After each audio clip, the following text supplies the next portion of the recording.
Bonjour très cher sixième, donc comme prévu avec une petite semaine de délai, on se retrouve pour la fin de la séance 4, donc avec un point de langue qui est assez compliqué. Alors bon, je vous rassure, hein, c'est un point de langue qu'on démarre en sixième, qu'on va ensuite complexifier au fil des années de collège jusqu'en troisième, puisque c'est un point de langue en fait qui va être travaillé vraiment tout au long de votre scolarité.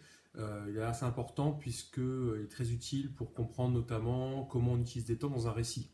Donc il est utile à la fois pour lire des textes et les comprendre, mais aussi pour en écrire. Donc c'est un point de langue qui est assez spécial et assez important.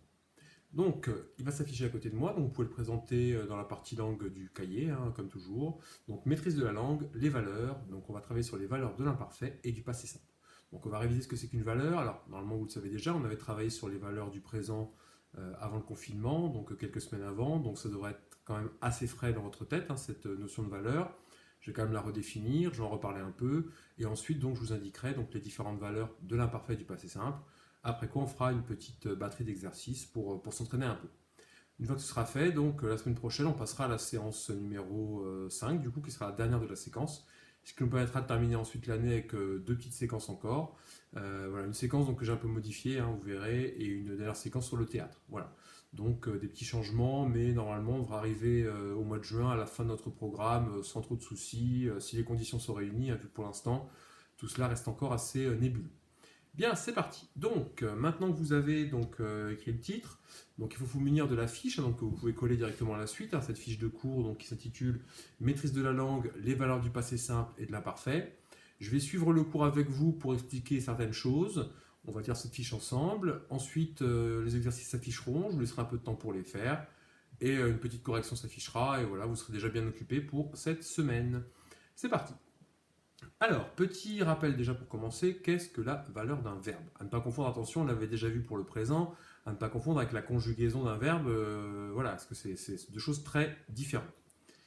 Donc, il ne faut pas confondre la valeur d'un verbe avec sa conjugaison, je le répète en lisant la fiche. La valeur est ce qu'exprime le temps, ce à quoi il sert dans la phrase, c'est-à-dire, on l'avait vu sur le présent, si on a un texte avec 20, 25, 30 verbes au présent, ils n'ont pas tous la même valeur, ils n'ont pas tous le même sens dans la phrase, ils ne vont pas tous exprimer la même chose. Certains vont servir pour la narration, d'autres pour l'énonciation, d'autres pour exprimer une vérité générale, etc., etc. Donc pour l'imparfait, le passé simple, c'est la même chose, hein, on va voir plusieurs valeurs. Je commence par la valeur du passé simple, puisqu'il n'y a qu'une seule valeur, hein, c'est un temps qui est pour ça assez simple. Alors, encore une fois, on est en sixième, je simplifie un peu, hein, tout ça va se complexifier, il y aura d'autres nuances qui vont intervenir dans la suite de vos années au collège. Pour l'instant, déjà, si vous arrivez à comprendre en gros à quoi sert le passé simple dans un texte, pourquoi on l'utilise, c'est déjà pas mal du tout.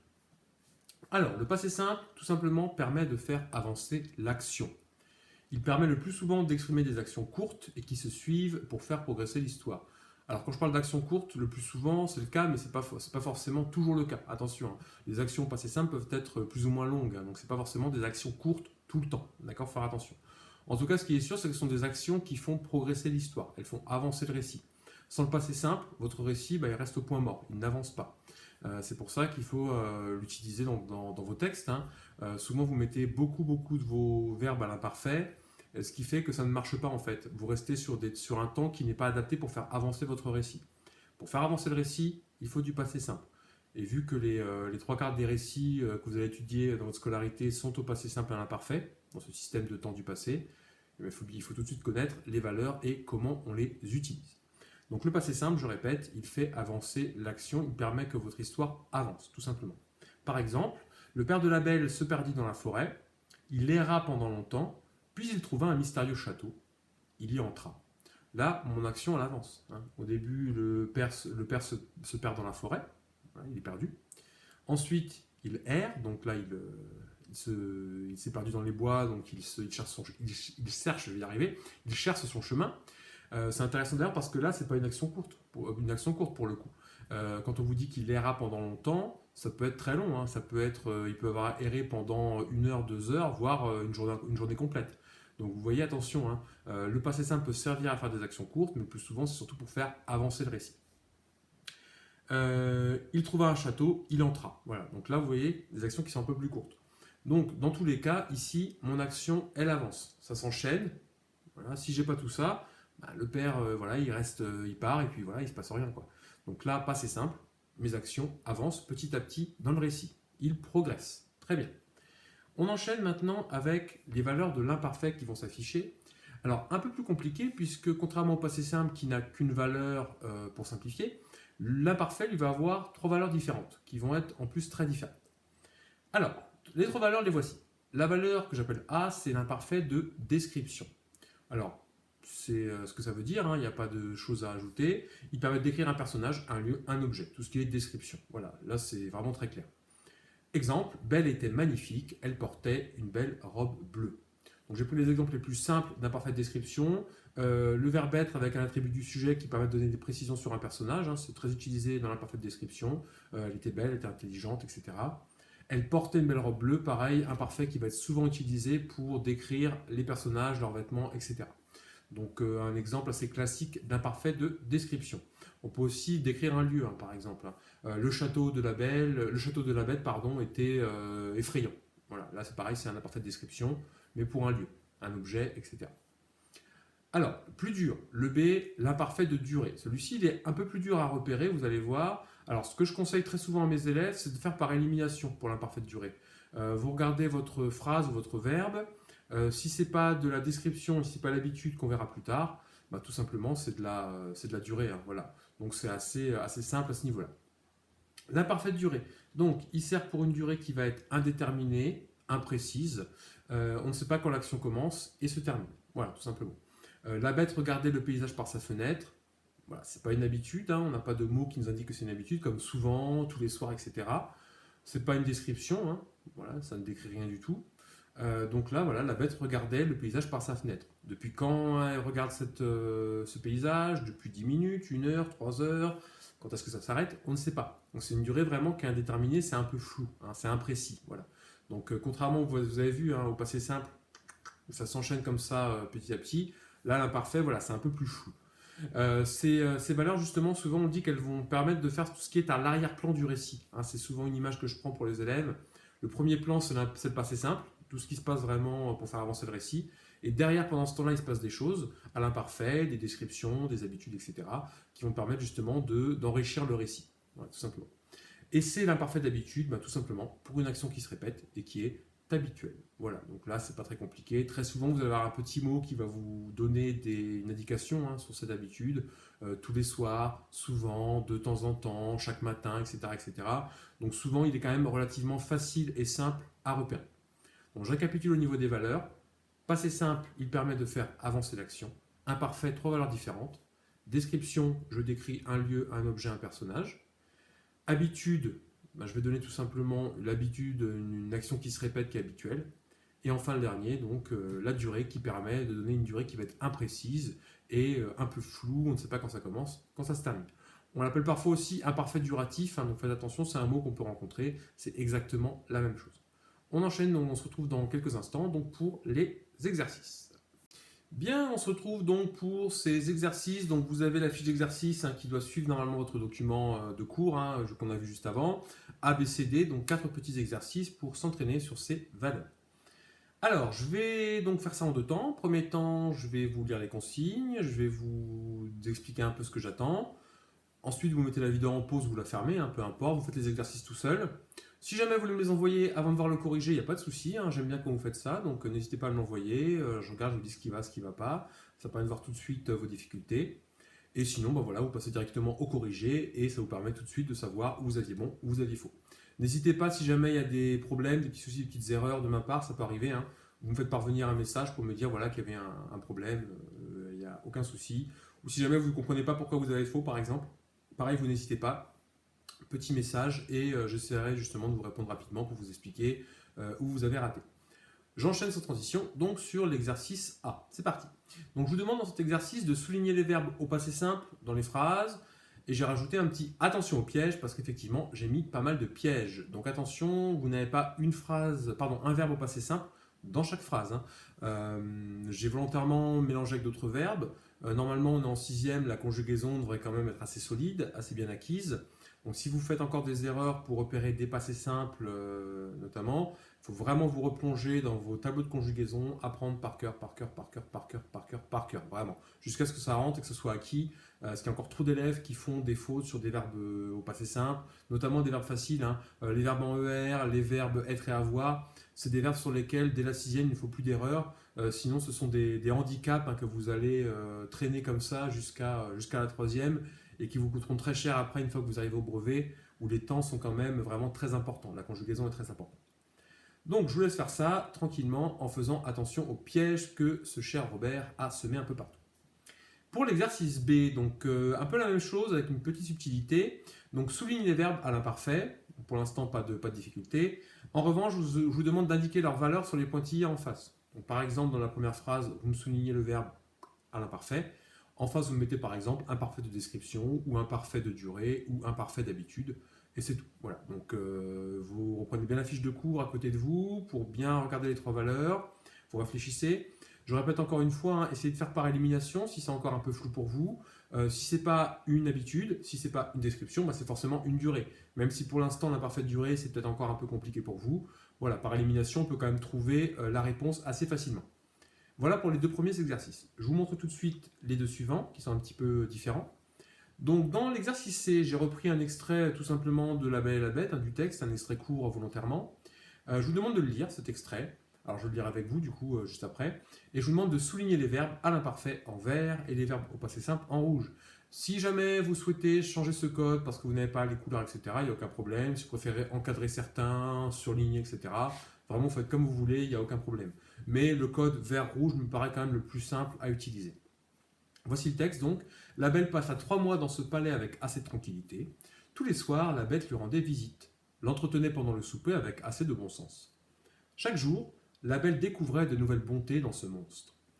Donc vous mettez donc les verbes à l'imparfait au passé simple soulignés.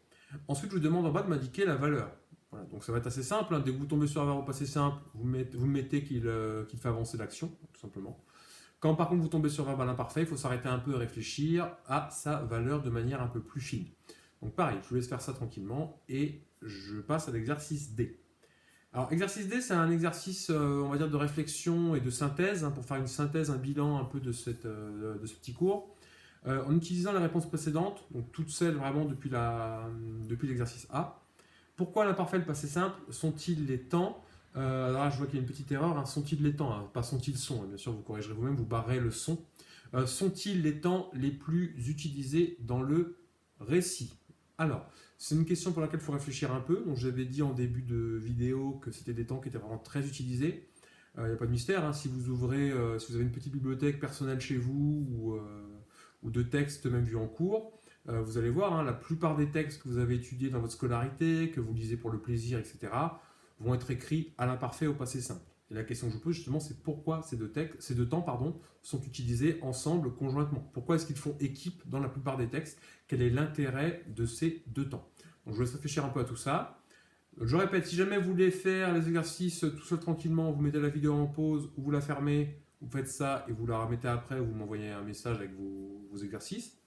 Ou alors, autre solution, donc vous mettez juste en pause le temps de faire les exercices, vous remettez la vidéo et vous avez le corrigé qui arrive maintenant. On se retrouve tout de suite. Très bien, j'espère que ces exercices ne vous ont pas posé trop de difficultés et que vous avez réussi à vous en sortir. Donc on passe à la correction tout de suite. Donc la correction des exercices A et B va s'afficher juste à côté de moi dans l'instant qui suit. Donc l'exercice A. Alors ça commençait bien puisque dès la première phrase il y avait un piège. Je n'ai pas pu dire au revoir à la bête avant de partir. Eh bien effectivement il n'y avait pas de passé simple, j'espère que vous l'avez trouvé. Il y avait ici un passé composé. Voilà, je n'ai pas pu. Voilà, passé composé, donc ici le passé simple on l'oubliait et il n'y avait rien à souligner. La 2 par contre, et là pas de piège, donc arriva, très simple, verbe au passé simple du premier groupe, à la troisième personne du singulier, donc vraiment pas de piège, arriva, voilà, donc hop, à souligner. C, on repart dans les pièges, et oui, donc Gaston n'est pas présent dans le livre lu en classe. Effectivement, là vous n'avez tout simplement même pas de verbe au passé, n'est pas présent, voilà, le verbe être au présent, est. Donc là vraiment un gros piège, j'espère que vous n'êtes pas tombé dedans. 4. Changer en statut, les deux sœurs arrêtèrent de s'en prendre à la belle. Ici, donc, on avait bien un passé simple, arrêtèrent, troisième personne du pluriel cette fois, qui vous pose souvent beaucoup de soucis à repérer. C'est vraiment une forme avec laquelle vous avez du mal. Donc, le accent grave RENT, c'est souvent assez compliqué. Donc, vraiment, c'est une marque quand même assez visible du passé simple. Si ça vous a posé problème, on reprend les tables de conjugaison, on se met dedans. Parce que là, il faut vraiment repérer ça. Et le dernier, donc ici avec deux verbes, La Belle et la Bête fut un livre qui a eu beaucoup de succès. Alors j'ai fait exprès de vous mettre du coup un verbe avoir et un verbe être, hein, parce que ce sont deux verbes vraiment basiques qu'il faut connaître à tous les temps, dont le passé simple. Donc fut, le verbe être à la troisième personne du singulier, et le verbe être, donc eu, à la troisième personne du singulier lui aussi. Fut, eu. Voilà, et avec ça, nous avions tous nos passés simples. Si cet exercice vous a posé vraiment beaucoup de soucis, si vous avez fait beaucoup d'erreurs, vraiment, je le répète encore une dernière fois, hein, replongez-vous dans vos conjugaisons, que ce soit à l'aide des outils donnés en classe, hein, notamment le tableau de conjugaison donné au deuxième trimestre. Sinon, voilà, vraiment en ligne, vous avez beaucoup d'exercices qui permettent de s'entraîner, ou même d'autres tableaux de conjugaison, si celui que j'ai donné ne vous convient pas. Voilà. Donc il y a plein de méthodes différentes pour apprendre ces conjugaisons. Mais en tout cas, il faut vraiment les mémoriser. Hein. C'est quelque chose vraiment, ça doit rentrer dans la tête et ne plus en sortir. On enchaîne avec le B. Souligne les verbes à l'imparfait, puis indique leur valeur. Chaque jour, la bête demandait la belle en mariage. Donc demandait effectivement était ici le verbe à l'imparfait. C'est un imparfait d'habitude puisqu'on a effectivement l'expression chaque jour hein, qui vous montre bien que ça se répète, c'est habituel. Donc imparfait d'habitude, tout simplement. La bête en deux était monstrueuse et avait un visage effrayant. Imparfait de description, cette fois, on a une description de la bête hein, avec des verbes être et avoir. Donc voilà, aucune difficulté. On décrit la bête tout simplement. 3. La belle pensait à sa famille. Alors là, imparfaite durée, tout simplement c'est une durée qui est imprécise, qui n'est pas définie clairement. On ne sait pas à quel moment Belle pense à sa famille, est-ce qu'elle y pense pendant des heures entières, est-ce qu'elle y pense 5 minutes de temps en temps, etc., etc. Donc là, il n'y a pas vraiment de durée fixe. On ne vous dit pas tous les jours à 17h, Belle pensait pendant 5 minutes à sa famille. Bon, j'exagère un peu, mais vous voyez l'idée. On peut le faire par élimination aussi, hein, comme j'avais dit auparavant. La Belle pensait à sa famille. Alors ce n'est pas une habitude, on n'a pas de chaque soir, chaque jour, de temps en temps, etc. On n'a aucun mot qui nous indique qu'on est dans l'habitude. Et de même, ce n'est pas une description, ça ne décrit rien. Voilà, elle pense à sa famille. Voilà, ça ne décrit rien du tout. Donc par élimination, vous pouvez trouver un parfait de durée. Ah, la 4, un piège encore une fois de Robert. Hein, vous voyez, j'aime beaucoup les pièges. Donc pendant son voyage, le père se perdit dans les bois. Il n'y a pas de verbe à l'imparfait, donc là, pas besoin de souligner quoi que ce soit, il n'y a pas de valeur à trouver. Voilà, donc celle-là, on l'oublie. La 5, la fée se demandait souvent si le sort serait rompu. Alors ici, attention, petit piège, serait est un verbe qui est au conditionnel, hein, donc ce temps qui est un mélange de futur et d'imparfait, donc futur pour la racine et imparfait pour la terminaison. On verra ça en fin d'année si on a le temps. En revanche, vous avez bien un imparfait en début de phrase avec le verbe se demander, donc se demander. Ici, c'est un imparfait d'habitude, puisque vous avez le mot souvent. Donc imparfait d'habitude, c'est une habitude. Parfois, la fée, hop, voilà, elle pense, elle se dit tiens, est-ce que mon sort va marcher ou pas?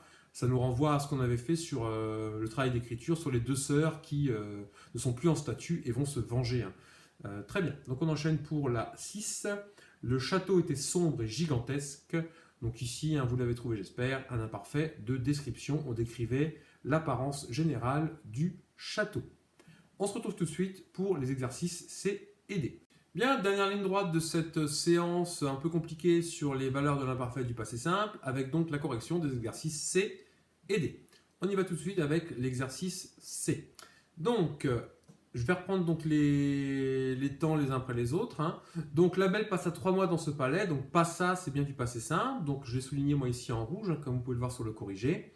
Et donc, j'ai mis en bas que sa valeur, c'était une action qui fait avancer le récit. Effectivement, le fait que la belle passe du temps dans ce château, ça fait avancer le récit, hein, sinon il n'y a pas d'histoire. Donc effectivement, là, l'histoire avance, il va se passer des choses pendant ces 3 mois, elle va apprendre à connaître la bête. Donc l'action avance quand même petit à petit.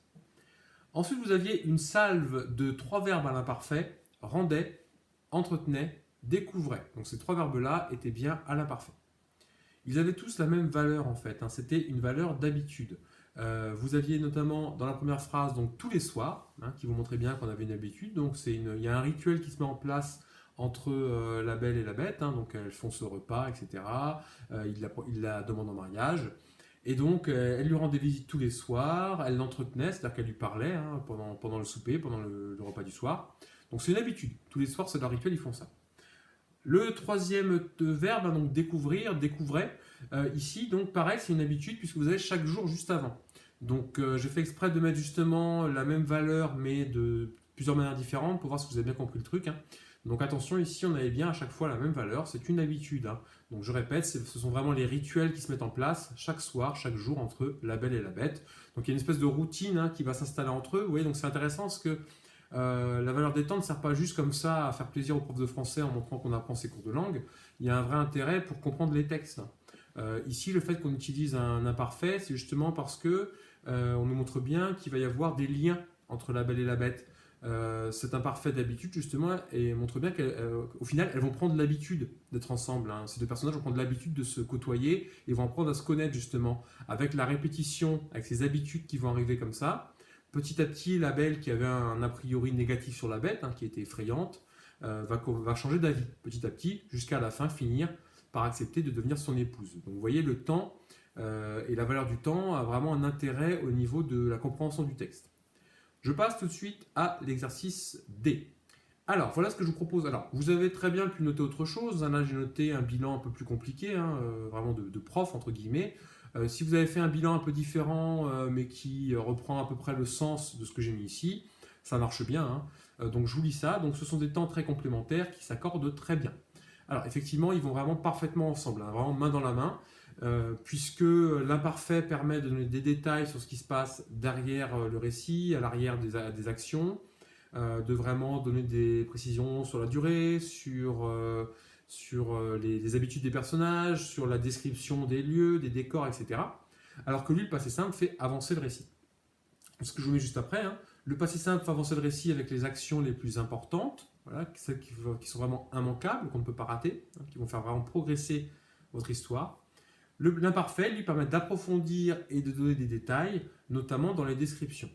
Et c'est souvent ce qui vous manque un peu en sixième et ce sur quoi il va falloir travailler dans la suite de votre scolarité au collège, c'est que souvent vous restez en fait beaucoup sur le passé simple, hein, ou le passé composé d'ailleurs, qui vous permettent de faire avancer vos actions très rapidement.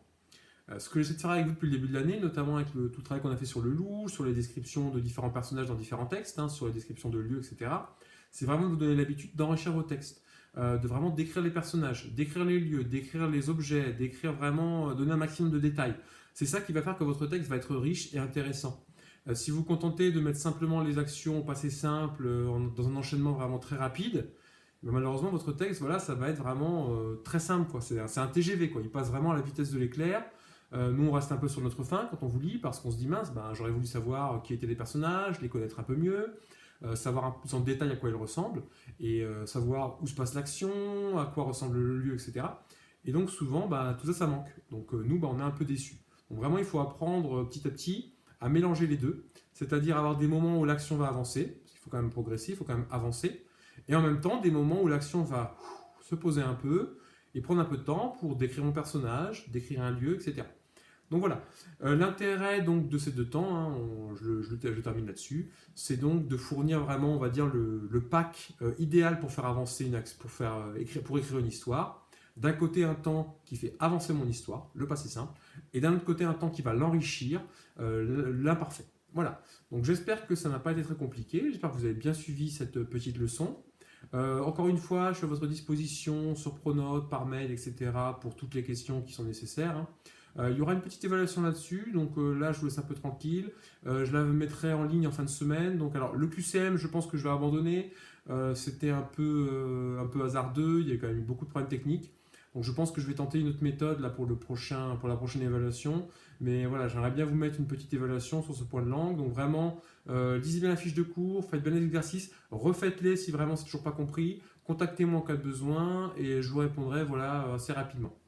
Voilà, donc je vous laisse là-dessus, je vous tiens au courant pour la suite. Donc petite évaluation là-dessus et la fin de la séquence, tout simplement sur la belle et la bête. Donc on se retrouve en fin de semaine prochaine pour finir donc tout cela. Je vous souhaite en tout cas une bonne fin de week-end, un bon dimanche si vous voyez la vidéo aujourd'hui, un bon quoi que ce soit si vous regardez la vidéo à un autre moment, et je vous dis à bientôt. Au revoir.